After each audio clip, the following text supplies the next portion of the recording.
Hello, folks. Thanks for tuning in for this interview with club legend Barney McCann for our We Built All Saints initiative. Hello, Barney. Thank you so much for your time today.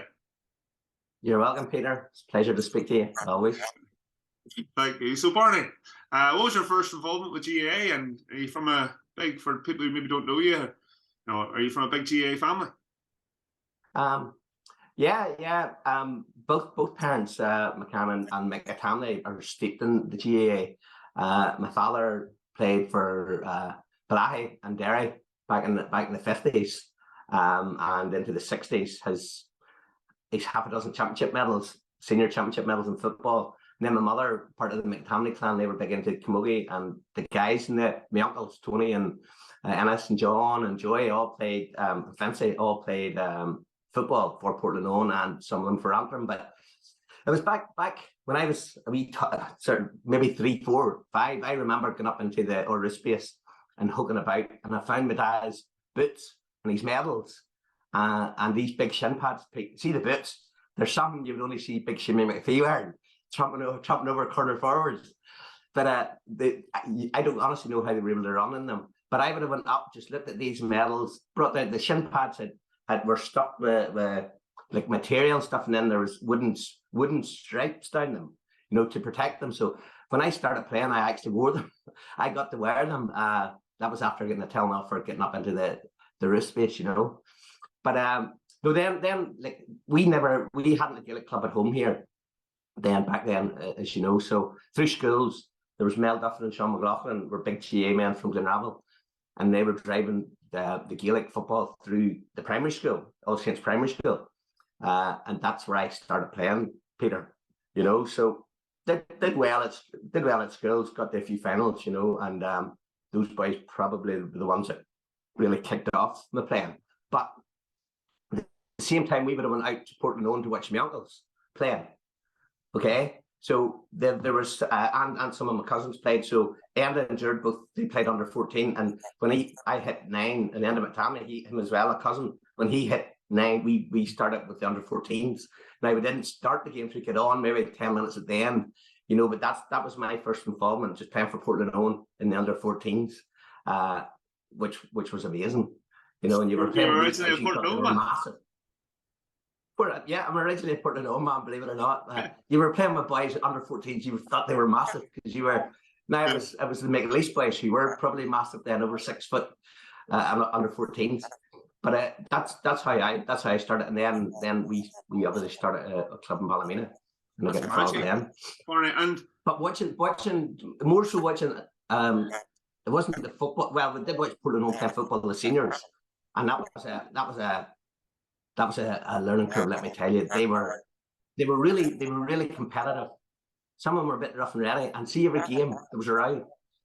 So you're watching, and it just broke out, and it wasn't just a sort of handbag stuff. These were proper rows, And your boys, my Uncle Tony, Kevin Quigley, boys of that Katrina's Granda, were brilliant footballers, but also could really look after themselves and other players, and it was just brilliant to watch.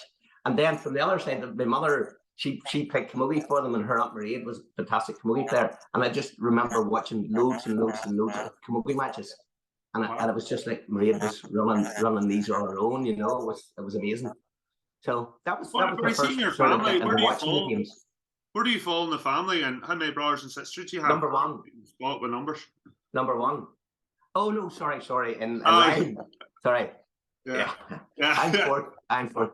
So listen, Enda, Jared, Mary, Brendan, Una, John, Jane, Thomas, and Peter, Paul. There's all 11 of us in order, Peter. So it's Enda, Jared, Mary, me, Una, John, Jane, Thomas, and Peter, Paul. I've grown up with you and Jared. With you and Jared, how many years between you and Jared? 3 school years. Me and Mary, 2 school years. Me and Mary were close, and then but we all played together. Like we had 3 or 4 football pitches around the town there, So places, see where Paddy McAllister and Eamon Loughlin live now. Yes. We had a football pitch there, so we went down. There was me, Jared, and Enda. You had the Gormleys, the Stewarts. These ones all from Dermore families. We would have went down and played football all day long on these pitches. So we had a pitch there, with a pitch where Big Des and Matrustry's now living. Yeah. So we had a pitch there as well. And then we went up to the Weller pitch at the school. So we played all sports, just ran about together. And Gaelic wasn't really one of them, to be honest. It was just, believe it or not, we even played cricket. You know, a lot of the ones around Dermore, you had the Maker Lanes and you had the Crillies and Cors, guys like that there, that you know them well. We just mucked in and just went and played everything. So it wasn't until the Gaelic club started getting up and running and saw us up there playing that they asked us to come on board and maybe play a wee bit of hurling football. So what was it like at what age were you when actually the Gaelic club formed? Roughly? I was probably about 10 or 11. 10 or 11, and can you remember the sort of, was there a buzz, what was the buzz like around the community at that stage? Because it was quite low key at the start, to be honest. And the guys were trying to get numbers there to come and play for the relevant teams and hurling and football. And you great men there like Paddy Devlin, Dennis Martin, Seamus Crummy, all trying to get the hurling up and running. And then the other side you had Sean Gallagher, Alec McCormick, Brian McLarnon, trying to get the underage. That's the one there were boys administrating within the club, which is Tony Mofena and the likes that I wouldn't really have known. But the thing really, the profile of the club really raised when we started building the pitch out in Woodside Road, because there was sort of more politics involved in that, and it sort of obviously reached national level, and there was a TV program done about it, and you'll see footage somewhere of us boys running about the pitch when we were 9, 10, 11 years of age. Yeah. Some guy, Richard Keys, I can't remember much more about it than that, but I do remember this TV program being made about us and about the situation and trying to get the pitch and all up in Woodside Road. But there was a lot of boys put their heads in the line then, and they just have to be sort of worshipped for getting the club up and running, pitches and all up there, and where we're at today, the massive community we have as a club today. Too many to mention, so we'll not go into names, but exactly. We need to celebrate it. They should be celebrated, Pete. Right, and they know who they are. Do you remember your first game then for Ballymena? Do you know what? When I started playing, I played mostly hurling. So it was. You said you were a good hurler. I thought that was surprising. I played a lot of hurling. I think that was driven through going out to Portland and watching my aunt playing. Yes. And then my mother, her sister was down in Wexford. The Grants, Barney and them. Their mother lived down in Wexford, and my mum would have been down visiting them and brought me up a hurley stick from Hurley House. And I love that. I love that stick. And I had that. Paddy Devlin had more tin bars put in that stick than care to mention, and it was falling apart. But I played an awful lot of hurling, and I really enjoyed it. I played against the Lochgeels and the Ballycastles, and maybe not so much Cushendall, but all those top teams back then as under 12, under 14, and they would have come up to the pitch and sports day and played in wee blitzes and played us. So that's my first games for the club, and football wasn't until sort of year 2 after that, to be honest. Between the transition from underage to senior level, you would have been playing in Hugomount, and then you experienced the move up to Slemish Park. What was that? What age were you around then? And the two pitches may have been quite contrasting. They were half. Like up in Hugomount, you had a swamp up one side and probably a 20-foot drop from one corner, top corner to the bottom corner, and we extended it as much as we could. We were almost playing in the forest, behind the goals, and it still wasn't anywhere near a full length pitch. So, and it was narrow too. So it was we were playing teams in it from, the West Belfast. Real boys come down just one kicking session, and there was no hiding places. It was so small. Every ball you won, there was massive contact on you, Pete. It was hair raising stuff. But then the first time I think I remember playing up in Woodside Road, I think it was 87, 88. Yeah. Now I'd been playing seniors from 80, 81, 82. So we had played a lot of senior matches up in Hugomount. And we were really hard to beat up there because we knew, people were coming. One, I don't think they wanted to play there, and two, they weren't able to adapt like we could. So it was nearly a benefit to us playing there. Playing hurling there, when you get the ball down that swamp side, it was lost. You had to stop the play, hope for the ball, And then there was a throw in again, so it was quite funny at times, but it was enjoyable. All brilliant days, and ones who are in the club now and never experienced, I'm not saying hardship because they were good fun, but just conditions which weren't as they are now. It's a great schooling. It's a great schooling for ones, to be honest. I don't think they'll swap it. Nobody will swap it for what we had, but it was a great school, and we changed in the 9-10 hut that the boys would have put up, and it's in the club, and it's up in Woodside Road, and extended into like a room for holding the tractor and things. So there's a bit of the old in with the new, which is great. That's great, because I actually remember seeing like Bugsy and Paul. I just got watching them. My brother was playing, and that's where they would have got changed in that 10 hut in Slemish Park. In Woodside Road. Yeah. Them boys couldn't have coped playing up in Hugomount. I agree. So you're coming onto the senior team. Class player, class generation coming through. Firstly, who did you kind of like? Did you model your game on somebody? Was there somebody when you were growing up and you watched and you're like, I want to be like him? Maybe at a local level, maybe it was a Ballymena player, maybe a Portnoe player, or was it, or maybe someone at the national stage? Was there anyone you sort of modelled your game on? To be honest, Peter, when you'd sent a wee note and that through, I had a good thing about that. And do you know what? No. I went out and watched Portnoe playing a lot, and I couldn't model myself in any of those guys because they were tough, hard as nails. They would have had the fists up at a drop of a hat. So that's in my day, that was my game. And do you know what? When I got the ball, I just wanted to run with the ball. I wanted to have the ball. I wanted to run with the ball. I wanted to get in a position to shoot. And it wasn't modelling it, but it was just the desire to have the ball. I want to play football. I want to run, and just off the cuff sort of stuff. But as you get older, I'm talking through your teams and that, you were coming into more and more contact, so you had to adapt your game. You couldn't do that otherwise. You would have been in hospital after every game. Yeah. So you had to adapt it then to move the ball. You couldn't just run with it. You tried as much as you could because that's what you love doing. But it was a team game, and you had to adapt the fact that it was a team game and not just all about you, as it were. Yeah. And then when we came into the senior setup, I was 16. Yeah. End of it, Tammy came in, he was just 15, turning 16. And the two of us played corner forwards. Straight off, at 16? Yeah, 16. Junior. Tim played it, watched a few games, watched them playing. There's some brilliant games, really tough games with the likes of Glenarm and stuff like that. And rows was broken out, and you're sort of going, it's just really where a 15 or 16-year-old wants to be. But they eventually started integrating us into the team. Me and Ed played two corner forwards. My uncle Tony was full forward. Yeah.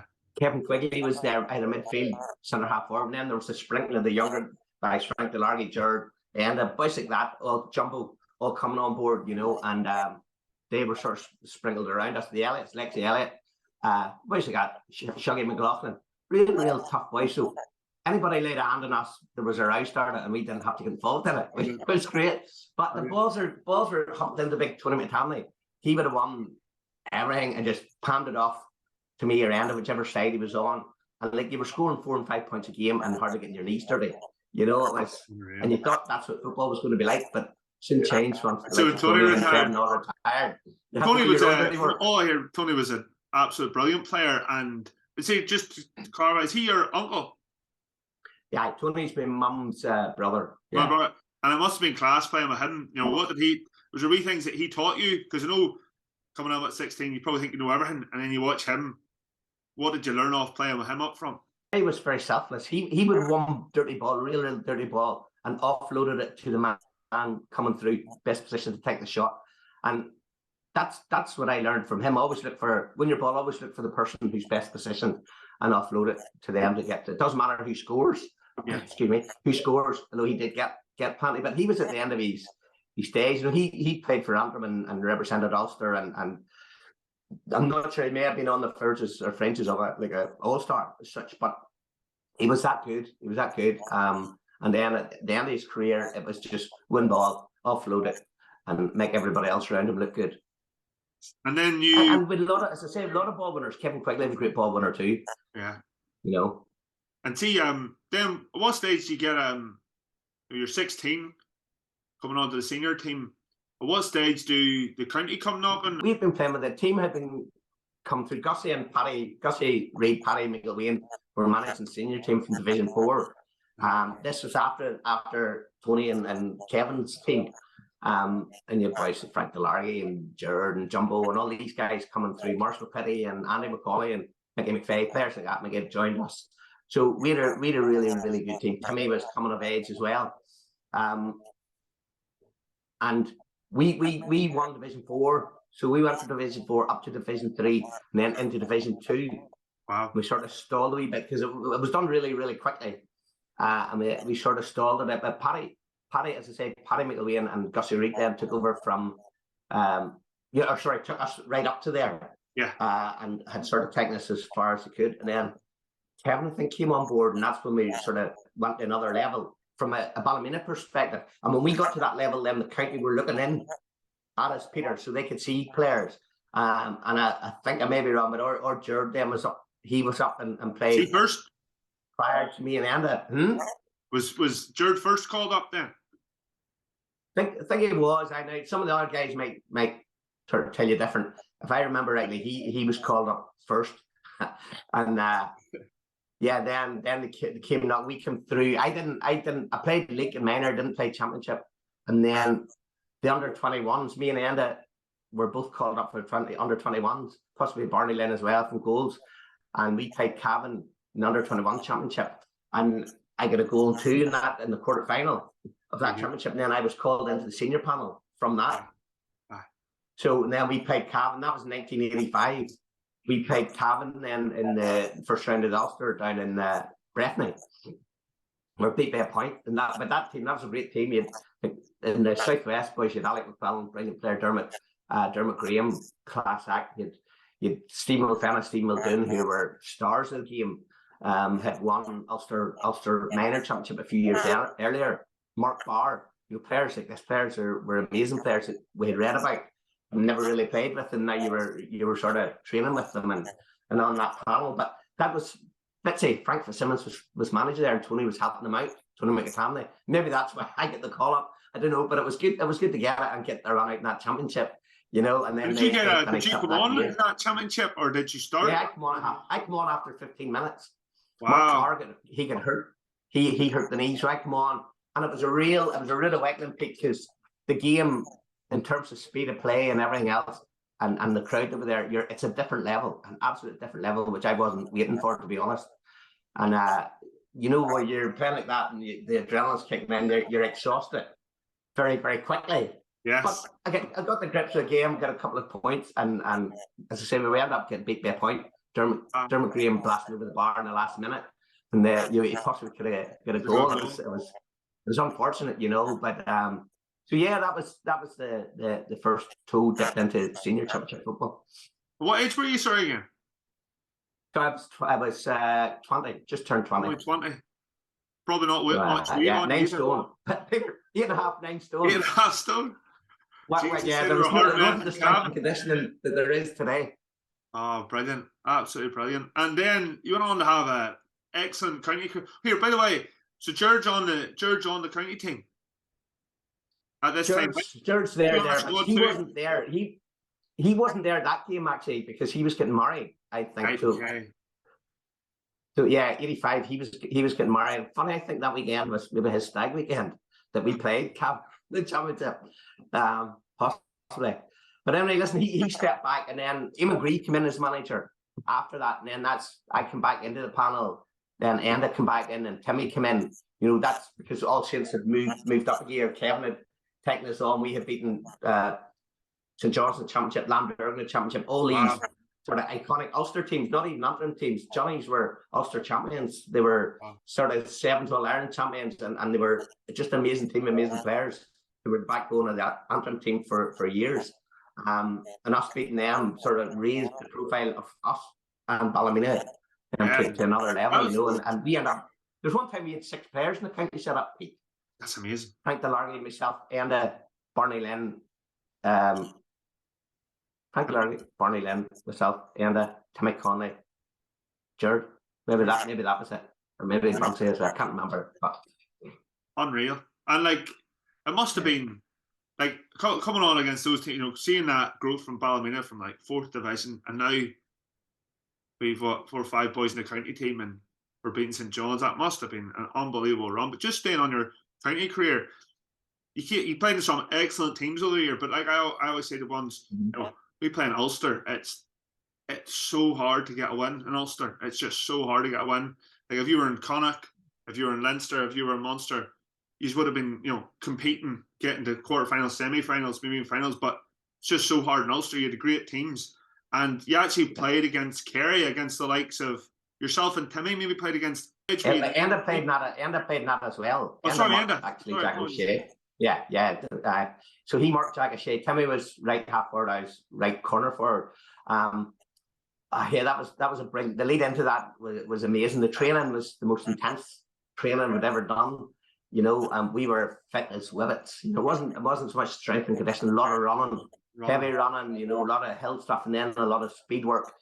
And do you know what? There wasn't much weight me to start with, but it just that sort of training just was dropping off me. You know, but we got there by winning Division 3 in the National League.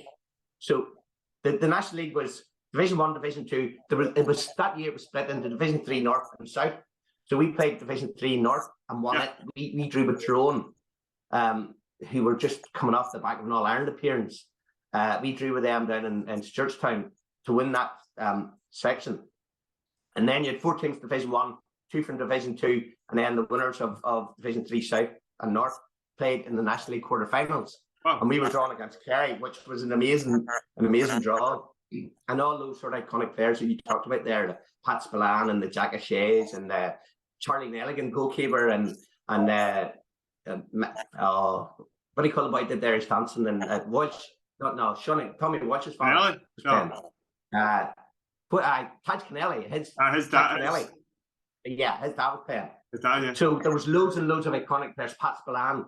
The build-up was amazing. The morning of the game, Paddy McIlwain came down with us actually, which was brilliant. Paddy came to a lot of our games and sort of documented them on video and via the keyboard on camera and keyboard, you know.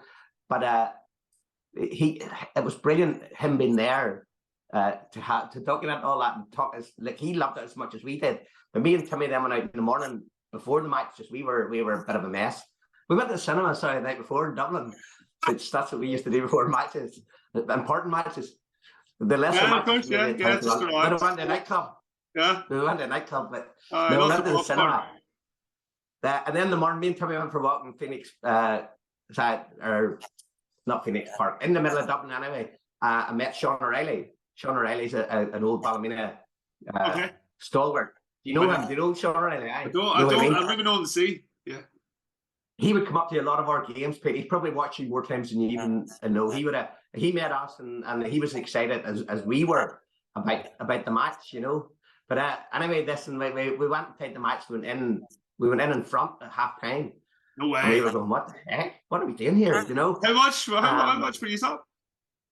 We were 2 points in front. It was 5-3 or 5-4. It was no classic. Hey, slow your horses. Before you jump to half time, before the game, you know, actually, just right before, when you find out you're playing in the great Kerry team, what's your initial feelings? And who do you chat? What's the chat like? Is it let's go? We've got a chance, or but we played Kerry. Kerry squad come up to play us in the opening of Hugomount Pitch, and they'd all those guys. The bomber, Owen Liston was on that as well. Yeah. So the bomber, he played as well. But when they come up, and we actually beat them up in St Galls. Now they were on tour, so they were enjoying themselves. They were enjoying themselves, you know. But we would just sort of pull together. But we ended up beating them. But it was a great occasion. So we had played them before, so it wasn't as if we were going to be totally overawed. And Eamon Grieve as the manager was very much, let's go out and enjoy this. You know, we've trained hard, we've won our section in the National League, and let's go and represent that league, in Croke Park, and represent all the Gaels and Antrim, and really enjoy it and give it our best shot, you know. And we were under no illusions that we were playing one of the best teams ever, but we wanted to go out and try and make sort of name for ourselves and enjoy it. And what happened. And you know what? First half we were brilliant, and as I say, we went in front. Paul McCarleen scored a point from under I think it was the Hogan stand, one of the best points ever in Croke Park. Unbelievable. Yeah, and we get a slippy out goal, you know, and going, here we go, we're up at half time. And maybe the nerves got to his end because or maybe they just knocked it up another gear.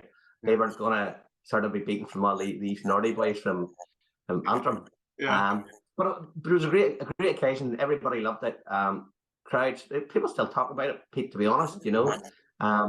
And yeah, fantastic. Absolutely. It's one of the things, you know, with all respect to the accolades of the hurlers, you know, and getting to the All-Ireland finals and things, that was brilliant. That's a game that's not really documented well enough, I feel, in that performance. How did you perform yourself? Who did you mark that day? What position were you? I was corner forward, as I was saying. Played reasonably well. Didn't get I don't think I scored, but plenty of chances. My game was very much winning ball in front, laying it off. Me and Mickey Dara from St John's man had a great sort of playing relationship. You know, he would have maybe looked for me, ball came in quick. I would have offloaded it, and that's a bit like that's maybe something that I did learn from Tony McCann, as I said earlier. Winning your ball, offloading it to somebody coming through, and don't get bogged down and doing stuff, running up sort of blind alleyways. You know, offload it quickly, sharp football. And it doesn't matter who takes the score, but enjoyed it. I was marking Mick Dwyer, who was their manager, you know, the great Mick Dwyer. His son was marking me. So he two sons played. There was John Dwyer, who was playing for Kerry, and he Carla Dwyer, who then went on to play for Kildare and played All-Ireland final for Kildare. Yeah. Right? So John Dwyer was marking me, the son, and I was running whatever. He stood my boot come off, and I was looking around for my boot. Next thing I see, it's in the canal end. He threw it over the fence into the canal end. And I'm running about here going, what the hell am I going to get this back? I had to go over and get the fence, get one of the security guys to get it back, you know. See, just moving back to your club career, you were part of our first ever intermediate football championship winning team who won back in 1987. Talk about that team. Who were the standouts in the team? Who were the unsung heroes? Who was the management team? And did you think you could win it at the start of the year? Well, we knew, so that was, back then, that was that team. So we were, Gussie Reid and Paddy had taken us through Division 4, Division 3, junior championships and stuff like that there. So we knew we were building a growing team. We had lost junior championships. Famously, I think lost one to Antrim, and Michael McCann might have been playing for Antrim as well. Yeah, but anyway, and Paddy Quinn, both they came to us. But then we end up, we won it, and then we won the all-county junior, went up into the intermediate. And we played St Enda's in the final at Randallstown. And we're brilliant that night. I think that night there was a Gaelic walk for Africa on the Sunday, and then we went out to Randallstown that night and played. But that team, I don't remember the team so much from winning that game, but it was a team then that beat the Johnnies, a few months later in the first round of the championship. So that was that next year, our first year in from the intermediate into senior. We beat St Enda's in the final of the intermediate, and then beat the Johnnies, who were, I think they were Ulster champions. The following year, yeah. So it was a few months later. Okay, so the team, like I'll even name you the team quickly, just so that everybody gets recognised. So Barney Lynn in goals, Seamus McMahon right back, Dennis Rocks left back, Wemo left back. Sorry, Dennis Rocks full back, Wemo left back. So I think Enda was right half back, Mickey McCabe centre half back, Andy McCauley left half back, Timmy and Jared midfield, Frank Belargy right half forward, Speedy McAllister from Dunloy, awesome player. Centre half forward, I was left half forward. Jimmy Marlene top the right, Jumbo full forward, Mickey O'Neill, current Northern Ireland manager, manager, top of the left. Yeah. So now there was subs in that. There was the McCormick boys and a few other boys that, you know what, I can't think. That was the team. That was the team that beat the Johnnies that day and then went on and beat Damder in the next round. But you're asking about an unsung hero. I would say there's a lot of heroes that day, and boys who did selfless work, right, and was always there if you need them. I would say Andy McCauley. Andy McCauley, he wouldn't have been always standing out, but he would have went into the trenches, you know, and sort of left his heart and soul out in the pitch. And if you needed a wee bit of steel, Andy was tough. Right. All right. He needed a wee bit of work in his hand pass because he could have got you into a bit of bother with. He was a big one of those, up in the air, you're waiting for it to go down, you're going to get killed. But Andy, he would have thrown you a suicide ball, but then the boy that hit you, Andy would have come in and hit him back. Maybe it was but he was always there. He was a solid 8 out of 10 every game, Andy. I would say he's on that team. He would have been the unsung hero. I mean, just see that, just naming those players. I mean, so many of them are still so much involved in the club, and that's maybe a testament to championship winning teams where you've got characters like that aren't just in it for, just for a couple of seasons. I mean, these boys are still big time involved for the club, and it just sounds like an unbelievable team. Peter, great team to be a part of. Even more than that, it's not even those. Their connections are still there. If you take Seamus McMahon, cornerback. Yeah, his nieces play for the club. Yes. Okay, Dennis Rockship, Joe, Vimo's still about. Melendez, he's with other clubs at the minute. Mickey McVeigh's family's all there. So right throughout that team, guys are still there. Absolutely. Brilliant. Yeah. And within the club, which is rather than even playing, which is what were the celebrations like after that day? It must have been like, we don't win much. I'm not telling you. I'm not telling you. That's a good sign. You've passed the test. I'm definitely not telling you. They were good, but they were the Slemish. They were the Slemish on this. No, we went to the water wall after the match in Portland. Okay. So that's where we started. Where did we end? Pat Falls was heavily involved then. We might have went back to the Laymore. Peter, it's a bit sketchy, to be honest. That was the Sunday celebrations, the Monday celebrations, and the Tuesday celebrations. We're in different places. So we milked it. We thought, that was our championship one. We beat the Johnnies. Let's go. And we hadn't started. Are you talking about the Johnnies? I was talking about the St. Enda's match. Oh, I think the club had some for it, but that was small fish. Beating the Johnnies was. I think beating St. Enda's, we actually went to either Laymore. As I say, Pat Falls was there. So the celebrations were good then, but the celebrations were better for the first round. It wasn't even first round; it was the preliminary round where we beat the Johnnies. Yeah, we'll jump on that there. So a year later, as who now has come into the squad? Because I didn't hear a lot of your brothers' names named in that there. Maybe because they were so young. They weren't in that. They wouldn't. Jared. So taking on, and he's got up against this mighty St. John's team. Yeah. Talk about that day. Did you think he's had a chance? Maybe add some context for everyone listening, so we can all remember. We knew we were a good side, but we were still very immature side, not in personnel, but in playing. And 2 seconds, Barney. Managing it. Huh? Mary, have your brother on the interview here? What do you want me to ask him?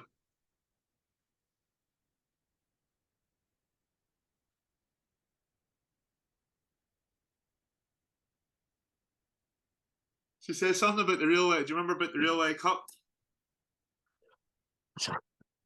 I'm ready to go and she kept you right. Some of them younger try to speak. She kept you right. I'm sorry I interrupted you. Talk about the St. John's. Yeah. We here. Listen, we were drawn against them, and we'd nothing to lose in that championship. We were coming from intermediate team, Division 2 team. We were drawn against the champions of Ulster the previous 2 years. And we got here, frig it, look at it. We were beating teams. We beat teams in that Division 2 by 18, 20 points. Games that we were playing awesome football, Peter. Really, really brilliant football. And a lot had to do. Kevin had brought in Speedy McAllister from that intermediate. He came in and played. He was pivotal there at centre half forward and sort of pulled everything together. Yeah. So we weren't worried about playing them. In fact, we were embracing it and we were going to do our best. So we were out in the pitch, and then they come out massive. They come out of the wee changing rooms in Portland, up in the hill there. They come out pristine pits. I think we were well cut out as well, but they were pristine. They had everything, blue and white jerseys, the matching shorts, socks. There was hardly a man below 6 foot, and they were here, Pete. And we were going, look what's just appeared out the doors here. And we go, here, listen, we'll get stuck into them. And you know what? We did. And we kept holding in there, start playing great football, picking off scores. I think maybe Jimmy McLean or Jumbo, one of the two, got the goal that really helped us out, and it was just hang in there, and we just started. They realised maybe halfway through second half they were beat, and we just kept going, not allowing them to score, battling hard. Mickey, he battled hard with they had a guy centre half forward. He was a teacher up in I forget his name, but he was this top boy, and Mickey went face to face with him, toe to toe, and I don't mean in a fighting way, just he matched him for everything that Eddie McToole. Yeah. Mickey matched him for everything that Eddie tried to throw at Mickey. Mickey just stood and didn't back down, And when you were strong up the middle like that, with the midfielders, speedy centre half forward, and then Jumbo and Dennis Rock for full back, full forward, like the spine was really good, and we just played around them, So we had them beat halfway through the second half. We had them beat Pete. Unreal. And you did, so you didn't. It wasn't like one of you talked about when you were beating Kerry that day for Antrim at halftime. You was coming in against St John's, you brought. Yeah. And did the same thoughts maybe creep into your head there about the Kerry game, or was it we're balling here? See, the Kerry game was after that. Oh, sorry, after that game.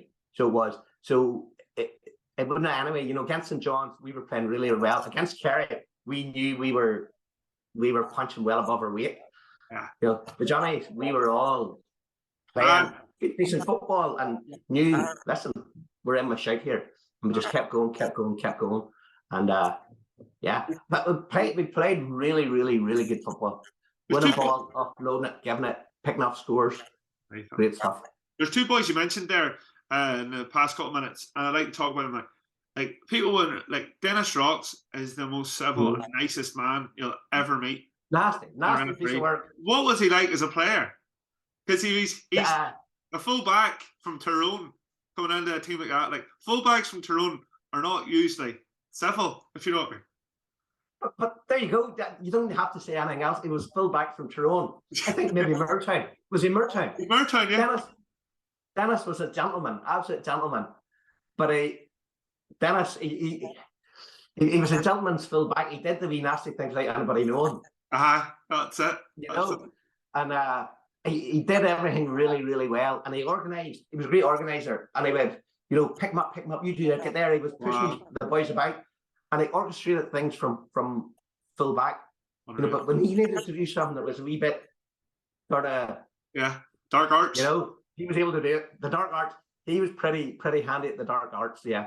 And he Seamus McMahon, he could do the dark arts, but not. He was quite visible at doing them. And then we moved beside him. He would have been nasty enough when it came to it too. So, and see, talked about Michael O'Neill there, current Northern Ireland manager. Did he play much football? Pardon my ignorance. Did he play football for Gaelic football for Ballymena? Yeah, he played a bit of underage, and he played at schools. He was pretty good at everything he turned his hand to. But in that team, he played corner forward, and I was wing half forward, left half forward. And when I get the ball, I just pinged everything up to Mickey, and he won. He was lightning fast. He won the ball, and away he went. He would have maybe offloaded it back to you again, or round a man and got a shot. But he was a brilliant corner forward, and I would love to see how his career would have progressed if the soccer thing hadn't really kicked off for him. So that next year against the Johnnies, did he head up going across the water? No, well then we played Lamderg, so he played in the next round. Yes. Right. And then in a match one night against McDermott, they wrecked him. Mickey, I was in plaster for 6 weeks. And he had already signed contract or forms with Newcastle. Right. And maybe they would be well, I'm not saying any more about it other than that that had to be him. He had to look after his career, and went to England. And I think his time when Newcastle was delayed by 4 or 5 weeks because of that injury. Because of it, the McDermott's boys would have been a lot of soccer men on it would have known Mickey, Yes. Know who he was, this young upstart coming through playing Gaelic, and they didn't hold back. Yeah. We'll leave it at that. Well, you had some colossal performances for Ballymena over the years. one that a lot of people talk about was a game against Lamderg. Said you were absolutely awesome that game. Was that just a game where everything went right for you, and that was in the championship, wasn't it? That was the next round of that. That was we played the Johnnies, and then they were the next round. So funny, the first day we were back in Portland, right, and we were playing. Because Lamderg came, they were black or white as well. We're red. We were white and black then. We had to change our jersey, so we wore these red jerseys that Green Lock wore. So we were wearing those, so we weren't recognisable from the start. But 15 minutes into the game, it was nip and tuck. We were maybe a point down, and I went for a ball, and a guy came through and just hit me right down here, right? And I started to bring up blood, so I had to go off. I had to go to hospital. I tell you what I knew about it the next day, and then when I got back home from hospital, the boys were home, and as well, we drew, and I couldn't believe, that we had drawn, because the Lamderg were up there with St. John's. Yeah.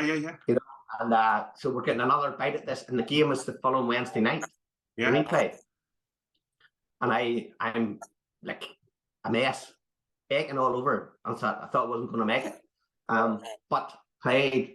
So we played, and the game was nip and tuck the whole way through, and then finished up a draw, right? So went into extra time.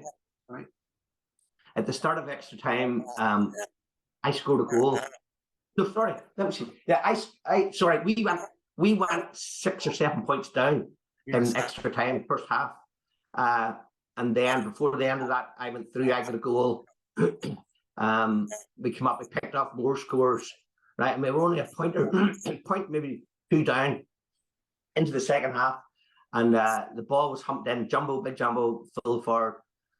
He called for the ball, and I saw him, and I came running through, and he just tapped it down into my hand, and I put it in the net for like 2 feet, and that was like a minute later, it was blowing up, and that was just unbelievable. So that was, if you're talking about an unsung hero as well, like see Jumbo and the work Jumbo did. And the effectiveness of that sort of long ball into the high man, like brilliant. It's like, see, looking back at the photos, I seen pictures of Bugsy, Bugsy as like underage playing with the same age as brother. Nothing to him. Did you see Bugsy would turn into the great player he did become? You knew it right from he was young. See, he paced. The pace he had, and along that pace, without having the ball, he had powerful running. And see, back then, it's a fantastic mix. See that pace running, power running. It's it'll take every. If you think of the boys even in our team that power running thing, that Kent Walsh is a prime example of somebody that real power running. Like, he was bigger than Peter. That just go breaking tackles. It's impossible to stop. Peter had that as a smaller player. Real bags of skill and sort of desire, but it became a target for nearly every team we played, and Andy McCann had that as well when he went that power running, but it became a target then and the abuse that he took. Like we all took abuse on the pitch, but I mean in tackles. I don't mean verbal abuse, but tackling you, like he was the marked man, and sort of players went for him. That semi-final against the 99, Pete, he could hardly walk coming off that pitch. Yes. He just hit, and that's probably one of the reasons maybe we didn't win. He get so many hits, and then his performance level had to drop because he couldn't continue doing what he was doing. But up to that, we had them on the rack that year. Sure, going back to your mum and dad's house back there after the wins were absolutely brilliant. Cracked cups of tea there. Mickey would have talked about. Was there ever any times where we didn't get the win? I don't know, was it as merry, the cups of tea, was it as civil? Was there any arguments broke out over games, or was it all left on the pitch between brothers? Do you know what? See when we went back to my dad's house, if there was an argument, it was only for, but it never broke out too bad because he would have nipped it in the bud pretty sharp. So you were frightened. But you always went back to the house, and if you thought you played well, and my dad sort of didn't mention it or anything, you sort of come back to maybe I didn't play as well as I thought I played. So that we always got. Or if you thought you played well, you were boom straight round. You nearly the first one in putting the kettle on. Just to get the recognition that, well, what do you think of the game today? Waiting for him to say, oh, you played well, you get, but you get a lot of negative stuff. You go, you're a bit narky to referees, or wait, just get on with the game and stop this, that, and the other, you know. And all you wanted to hear was, you had a great game today, and those 5 points you got were fantastic. No, you didn't get that. So you were brought down to earth with a bang. And then the follow-up to that was always, if you thought you played well, the first sort of the recognition tried to get was from home. Yeah. The second was reading me Paddy's Chronicle on the Wednesday. So one, if you played well, you wanted to make sure, right, Paddy, hope Paddy caught me, and there was a picture in the paper. And then to read, I get 3 points here, hope Paddy picked up on that, and he writes. And if you didn't get another sort of write up or a recommendation from Paddy, then you knew you weren't as good as you thought you were. It's like the hardest trainers you'd have trained with. I tell you, he was a brilliant trainer, and he would have been maybe an unsung hero in some of, or not latter day teams, but those mid 90s. Okay, when we were really just missed out on those championships, was Jimmy Scullion. Big Jimmy, Sofa. Oh, wow. Big Jimmy would have just trained like a dog, you know, was fit as a fiddle, and he never had anything but a smile in his face, and he would have joked and bantered and cracked away, you know. And I would say Big Jimmy from a training perspective, and as he got older, he seemed to get fitter, you know. So I would say Jimmy was probably trained as hard as anybody and was as fit as anybody. But I would love to say Timmy Connolly, but you wouldn't believe me, so I'll not say it. Timmy didn't have to train. Timmy was too good without training. And you said Kieran McKeever's probably the hardest player you come up against. Kieran McKeever was brilliant cornerback. It was special playing against him, Pete, to be honest, as well. Yeah. You know, challenging yourself against sort of brilliant players. And I did okay. He was fantastic. And it was a league game for him, you know, when it came to championship and things, those guys were at a different level. And that's where we've seen it. That's what you reference back to performances and championships not being what they were. And leagues, you think you're doing well in the leagues and you're beating these teams or losing by a few points. When it comes to championship, they're at a whole different level. Yeah. You know, and that's something that maybe we weren't prepared for. And us as Antrim as a team weren't prepared for. And that's maybe where you got these tankings. Or it was inexperience as well, you know. Yeah. So, I'm sorry, the best player there, back to that. Yeah, sorry, I'm jumping on here. The best player probably played against one of the best would have been Alec McFadden. I heard he was good. Yeah, Alec, amazing player. I played with Alec at Antrim and against him in Ravel, and then we travelled with the Masters to Australia. And, you know, Alec being... I was there for the Ireland team. Aye, but Alec as well has been a brilliant player, and he sort of knew the dark. He's a bit like Dennis Rock's a gentleman, but he knew the dark arts too, you know. Yeah. But a top man, top footballer. Maybe. But no, as people maybe don't realise, you know, such a brilliant career, so much given to All Saints. We'll even talk about all the great sevens games that tournaments you've won as well. You then went on. You moved from a player, transitioned into a player to a manager, and I think, Barney, you weren't 40 when you took over the managerial, took over our squad. Mm-hmm. And because I remember playing with you, and that year you brought 20 years after you brought the first silverware to Ballymena Intermediate Championship. We got it 20 years later. 2008. First one was 86. It was 22 years. Kevin Quigley 22 years. Was manager. Kevin Quigley was manager then, and I played in that team then. 2008. Peter, you were one of the stars in that team. And hold on, let me take the notes here if that's what you said. Yeah. Did you? So see that year, that team, you know, you're managing your brothers, you're managing your nephews. You know, there were big characters in that team. At the start of the year, did you think we had a chance to win that championship? Because yeah, no doubt, full fire. So I took over in 2005. Brian Woods, I was helping him, and then he had to give up. And 2005, I thought there's still a few more years. Football on me, Pete. But it took at that stage right now. And we played championship. I remember Money Glass beating us out in Toom in that intermediate championship. I don't know if you remember that. It's a terrible night. But I got the boy. I remember she'd been in the changing room after, and I said, do you know what? I think I made Kevin McAllister and Tiernan Walsh take their tops off. Yeah. And I said, boys, if you're a wee man, we're getting pushed about out there. And I said, if you're a wee man, this is what you have to look like as from Kerry. And if you're a bigger man from Tiernan Walsh, this is what you have to look like. Now go away and sort yourselves out. I don't know. Do you remember that, do you? I do remember that. Yeah, I do remember that. And our conditioning, strength and conditioning was nowhere near where it should have been. We were destroyed that day. Yeah, we were destroyed and we deserved to be destroyed. So we upped the training then to bring a bit of strength and conditioning into it. Nothing to the levels that they are today, and boys were expected to go and do their own thing. But then we got access. I'll say, I don't know how to put it, but we got access to the Logan boys from a Huckle. No, so we had heard. Talk about that. So we had heard they were moving on. Yeah. Right. How did you get them? How did you get them to the team? Because they were a massive. Yeah, me and Alistair McWilliams went out to see them out in a Huckle. Yeah. And met with their mum and dad and the three boys. Tom was there as well. Four. I think there's 4 boys. Maybe I'm wrong.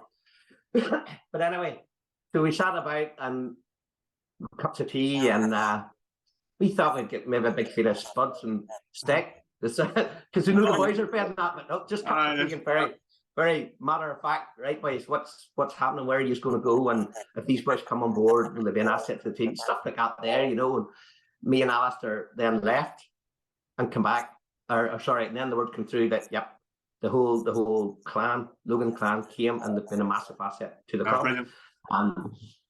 And there's now sort of family coming through as well. But if they added, they were, you know, the Logans, big lumps of boys that can play football, and that was the missing link. Back to the changing room after Monagas game, right? Goes, boys, you aren't where you should be physically.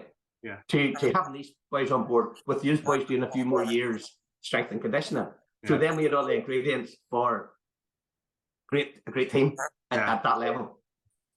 So then the championship draw we were playing, it probably couldn't have worked better from a draw perspective, and who won games and who then we played next, from a perspective of having the drive and the ambition to go ahead and beat these teams. So first of all, we were drawn against, do you remember St Enda's?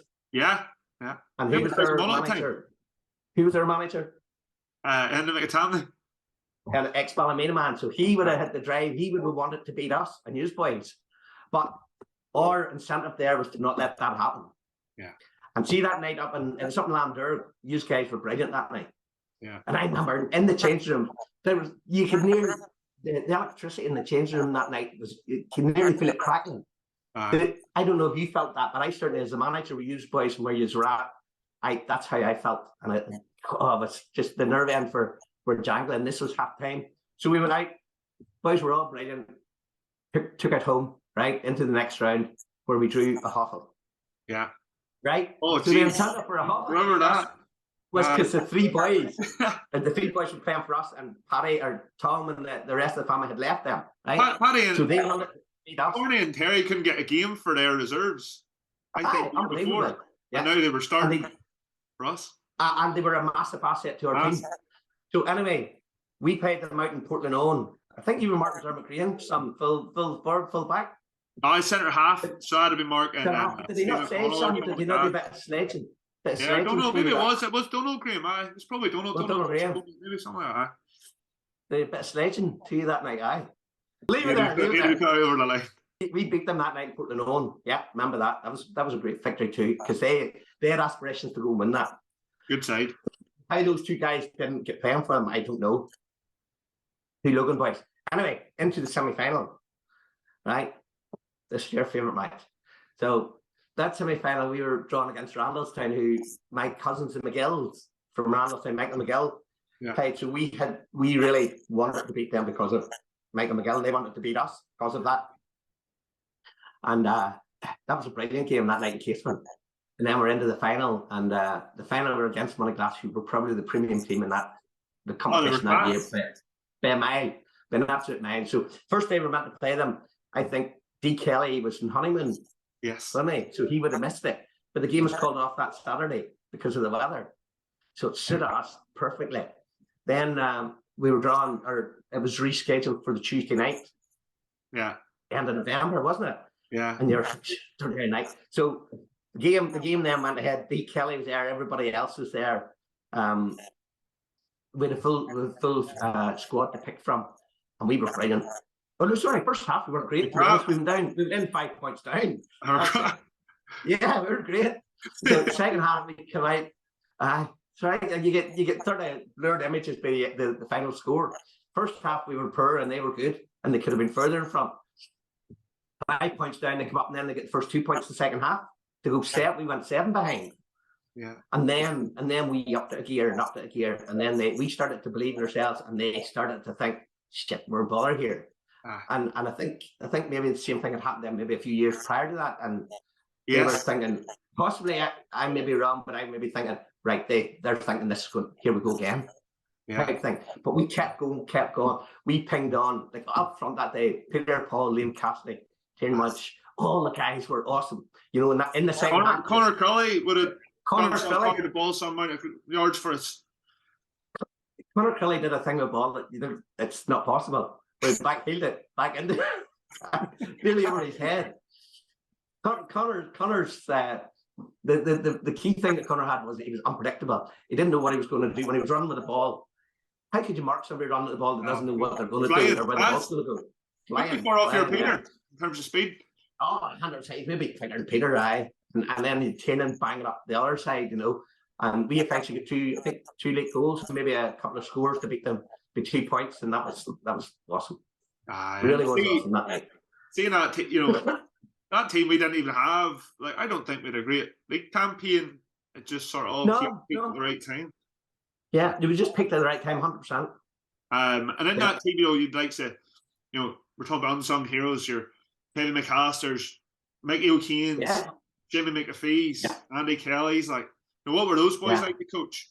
Them boys are good, brilliant, solid, strong players. They're not set to any team. Those guys, and they wouldn't be unsung heroes. The whole squad as a whole were heroes that night. To be honest, so I wouldn't single anybody out as being unsung hero because they were all so good, Pete. Yourself included, at centre half. And I couldn't say nobody had a bad game. Everybody made them. The only one I felt sorry for Kelly. He had played throughout the championship and he tore his hamstring. It was unbelievable. And you see, start Ballymena club and then end up winning a championship for them and everything in between. Yeah, no, I like it. The players were brilliant that night. Second half, as you rightly put. We'll even say the last 20 minutes, because first 10 minutes, second half, we conceded 2 points to go 7 down. We got the senior championship again there a few years back. We did a wee run there. We got beat by St John's in the quarters, and Paddy McLear always stands out in current county star. Like he says, he couldn't believe the buzz he's seen in your face as a fan going to watch us. And he says, you always said to him, you're just buzzing to see us back at the senior championship level. What do you think we need to be doing different? What are the seniors lacking right now to get that senior level and stay there? Do you know what? There's not a quick answer to that one, Pete, to be honest. And it's almost a generational thing. Yeah. So if you take in Antrim, the key teams at the minute are Corgan, Craigan, right? Some of the Belfast teams. Yeah. Right? So let's start with them. Those guys, as young boys at school, are playing McCrory Cup. Yeah. So they're being exposed to. So the Corgan Craig boys are going to St Mary's, St Pat's Mahara. The Belfast boys are going to CBS, St Mary's. Yeah. Okay. They're playing McCrory, and if they win that into Hogan. So those guys are exposed to top level football from 10, 11, 12, 13. Right. So they'll come in as they get older. They'll come with a different mindset to playing senior football. And it's if you Kevin Martin played for St Mary's in the Hogan or the McCrory Cup final. Yeah. And he brought everything that he learned from that into his game as he grew up into the brilliant footballer that he became. And Portland and them were getting to championship finals, with him on board. So it's exposing yourself to a better, higher level of football to understand, learn from other people, and expose yourself. Leave yourself wide open for criticism for maybe not playing well, but you learn against those better players. If you get roasted, you should learn from that. And that's why I was delighted to see the big, Jimbo and Ronan playing for Jordanstown, because that football. And if you ask Paddy McAleer, he played that level, and you learn so much. That is tough football. It's a different level from club and senior championship in Antrim. right? And probably any other county. Yeah. So it was great to see them exposing themselves to that level of football. And hopefully they'll learn from it. I would say they will. And it can, the more and more players we get playing at that schools level. So if the schools were McLaren Cup, St. Louis, and that, if we were exposed to McCrory Cup, it would be much better for us as a club. Right. And if the boys go to university, if they get themselves involved in college football, which is an awesome standard of football, it's brutally tough. And they'll learn from it in terms of the training, the discipline that's required, and then games, grinding out games. And from that, the more and more people you can get there and bring them into your own club, or sorry, have them develop within our club, then we get to that point where we're maybe winning the championship, or certainly fighting for them again, you know. And that's what I feel. And I think Paddy would maybe back you up for that, but it was great. I think you've hit it in the head. Oh, it's absolutely brilliant, Barney. You've nailed it in the head. That was absolutely brilliant. And that doesn't come overnight, Pete. That's why I said it's a generational thing. Yeah. Thank you, man. That was a super chat. And hopefully all goes brilliant with the girls season this year. Yeah. Congratulations on your promotion last year. And best luck to the girls. And we must get a joint interview with yourself and Cormac and some of the girls to see how you get on this year. See, one thing, just you mentioned that about the girls. What I said there about developing the players and playing at a higher level, right? Yes. So some of our girls are worried about playing this year in Division 1, okay? But they shouldn't. We may or may not get some hidings, but we'll learn. We need to learn from every game, and they need to learn and take that forward into their careers and see if they're playing against Money Glass and the great players they have. What is that player doing that I was marking that I can bring into my game and make me a better player? Peter, that's what they need to do. You know, and it's we can, you know, it could be a good year for them because we might have difficulties in Division 1, but then we're still playing that intermediate championship. Yeah. Okay, so we can bring what we learned from that and use it in the championship. You know, it's a win-win, and not worry about losing games or getting beat behind or doing well in games maybe that we should win. So yeah, it should be a big year for them. Hopefully they learn a lot from it. Brilliant. Thanks so much, Barney. I really appreciate your time. I'm sure a lot of people get a lot of value in entertainment.